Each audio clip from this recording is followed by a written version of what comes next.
My name is Bart Carr. I'm a professor of chemistry at the Molecular Design Institute at New York University.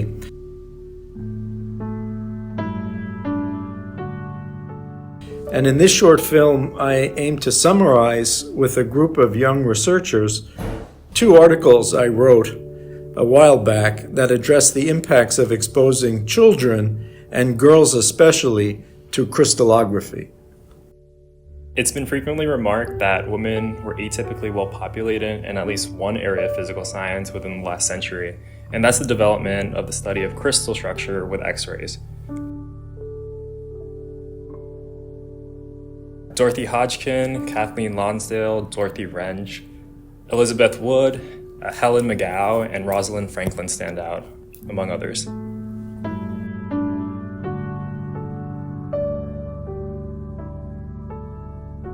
Explanations for this sociological anomaly have tended to be pejorative. Some have said that crystallography was a helpmate to chemistry, physics, biology, and geology, just like wives were traditionally helpmates to husbands. Some have said that summing terms in a Fourier series prior to electronic computers was tedious, like knitting, and well adapted to the female mind. There is a credible, evidence-based explanation for this outlier in the sociology of science. It has to do with the early childhood education of these pioneers. In fact, crystallography had a tremendous influence on early childhood education in the 19th century. We became aware of this through 2 scholars, Jane Rubin, a musical professor at Kent State University, and Norman Brosterman, an architect and architectural historian. They told the story of Friedrich Froebel. Froebel was born in Prussia in 1782. He was largely self-educated but took some natural science classes in Jena and Göttingen, with interruptions in debtors' prisons and to fight Napoleon. Somehow, he became an assistant to Christian Semmelweis at the Mineralogy Museum in Berlin. Weiss was famous for inventing the idea of the crystallographic systems, triclinic, monoclinic, orthorhombic, and all that. Froebel must have been a good apprentice because in 1817 he was offered a professorship in mineralogy at Stockholm, but he turned it down. Froebel was 19th century romantic and believed that children flower and crystals grows according to the same natural laws. However, children and flowers are complicated. Crystals in 19th century were merely polyhedra that could be described using geometry. So Froebel believed that the surest way to the mind of God was the study of the crystals and their symmetries. He explained how this notion caused him to depart from his career plans in higher education and focus on children. In Prussia, in the early part of the 19th century, schooling typically began at age 7. Froebel wanted to start sooner for good reason. He said, It had long been my dearest wish to devote myself to an academic career, for I thought to find in it my vocation, the meaning of my life. But the opportunity to get to know students and their lack of any true scientific spirit made me go back on my purpose. Meanwhile, the stones in my hand and under my eyes became forms of life, which spoke a language I understood. The world of crystals clearly proclaimed the structure of life to me. Crystals became the vehicles for children to understand the world as God's expressions. Froebel devoted the rest of his life to the development of a system of early childhood education. He invented kindergarten, which is the title of this terrific book by Brosterman. However, Froebel's kindergarten pedagogy was highly circumscribed. The Froebel kindergarten curriculum was based on 20 so-called gifts. Each were lattice, tessellation, or polyhedron building exercises of one kind or another.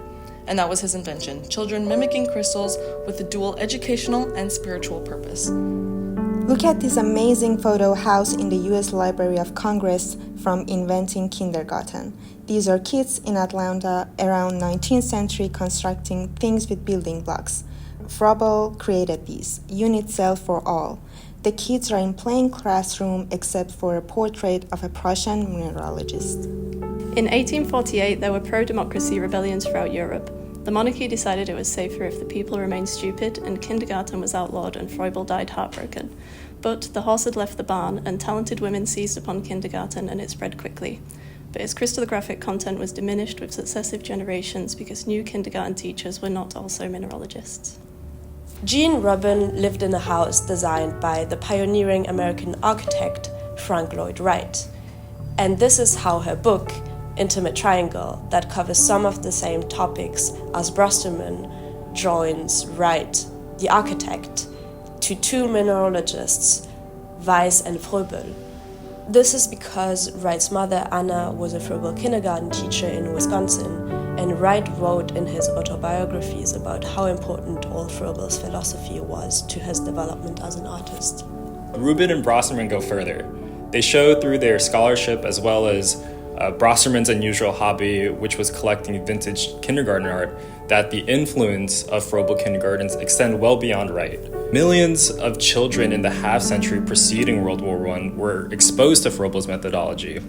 Rubin and Brosterman persuasively argue that the Fröbel system of training children to work with geometries and symmetries of crystal was the force that led to modernism in the visual arts and architecture brought forward by Fröbel kindergarten graduates. Besides Wright, Le Corbusier, Paul Klee, Walter Gropius, Joseph Albers, Vasily Kandinsky, and Georges Braque, among other pioneers, likely attended Fröbel or at least Fröbel-inspired kindergartens. When comparing early kindergarten art with works by famous artists, produced side by Brosterman, the case is compelling that Fröbel laid the groundwork for the overthrow of conventions in Western art. Viewing this history, we articulate a natural corollary. If many of the pioneering artists had their geometric sensibilities inculcated in Fröbel kindergartens, it is likely that pioneering X-ray crystallographers had a similar experience. Did the crystallographic content of late 19th century kindergarten play a role in the explosion of research into the architecture of crystals? In other words, did the crystallographic content of kindergarten influence the future development of crystallography? Such an investigation would require a collection of early childhood biographies of the pioneers of X-ray crystallography. A place to start would be with the women especially. Is it possible that many girls were exposed to crystallography in kindergarten before being systematically shut out of the study of the natural sciences by conventional schooling biases?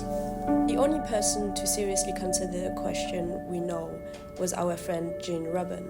She wrote in 2006, "On your question about the burgeoning number of female crystallographers early in the last century, I've already tracked down documentation of the Fröbel training of Rosalind Franklin, and I'm working on others."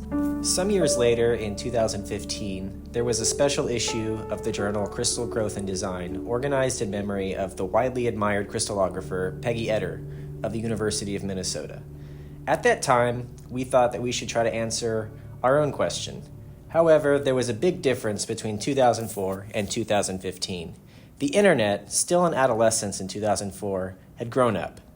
And while it would have been difficult to unearth the philosophies of the educational experiences of the pioneering female X-ray crystallographers in the early years of the 21st century, the web had spread and we could follow its tangles. Rosalind Franklin's first school was Nordland Place, founded by Emily Lord to spread Fröbel to kids ages 3 to 8. She founded Britain's Fröbel Society. Dorothy Hodgkin attended the Parents National Educational Union, founded by Charlotte Mason, a Fröbel disciple who said, "We reverence Friedrich Fröbel. We share many of his great thoughts." According to Hodgkin, the school produced small books to introduce their pupils to the different sciences. The book on chemistry began with growing crystals of copper sulfate and alum. Elizabeth Wood attended the Horace Mann School, the experimental high school of Columbia University's Teachers College. The Teachers College Record put out a steady stream of articles on the virtues of Fröbel schooling from 1900 on. Horace Mann was the brother-in-law of Elizabeth Peabody, for whom the Fröbel kindergarten was not simply a method of education, but a movement of mystical significance. Her advocacy was an apostolate, kindergartening a religion, a gospel for children. Helen Migau attended the Alexandra School in Dublin that cites a philosophy of teaching and learning that is child-centered and based on the principles of Friedrich Fröbel. The Alexandra School worked with the Fröbel College in Zion Hill to extend the Fröbel kindergarten pedagogy to lower classes. Later, she attended the Rhodian School in Brighton, founded by Penelope Lawrence, the principal of Froebel Society's Training College in London. Kathleen Lonsdale attended Bedford Training College that prepared students for National Froebel Union examinations. Dorothy Rinch's sister Muriel earned a Froebel certificate. She attended Girton College in Cambridge, whose head, mistress Emily Shareff, founded the Froebel Society in 1876. The connections go on and on. The U.S. aspires to create a scientific workforce that better represents the American population. Activities that support these democratic goals are said to have broader impacts because they align science and engineering activities with societal goals. Here is a National Science Foundation Broader Impacts landing page. It shows a picture of crystals from our labs. Everything is connected. While the NSF doesn't tell you what to do, psychologists and sociologists have wrestled with the representation question, and we should know what wisdom they distill. Research shows that sustained achievement in a field filled with obstacles, both intrinsic to the discipline and extrinsic from prejudicial expectation of others, requires identification with discipline. The cultivation of an identity associated with STEM fields is the counterweight to overcome stereotype threats, malicious or otherwise. People will fight to maintain these qualities that are the part of their identities. We are better than kindergarten to forge an identity with science and mathematics that can serve to counteract the negative consequence of prejudice. Did X-ray crystallography receive a special boost in female contributions because of the crystallographic pedagogy of the Froebel kindergarten? Perhaps, but establishing causality in history is hard. In crystallography, we like statistics, weighted R-values, and the like. At the very least, we have convinced ourselves. But lack of certainty is preferable, in our view, to cavalier comparisons of crystallography to knitting.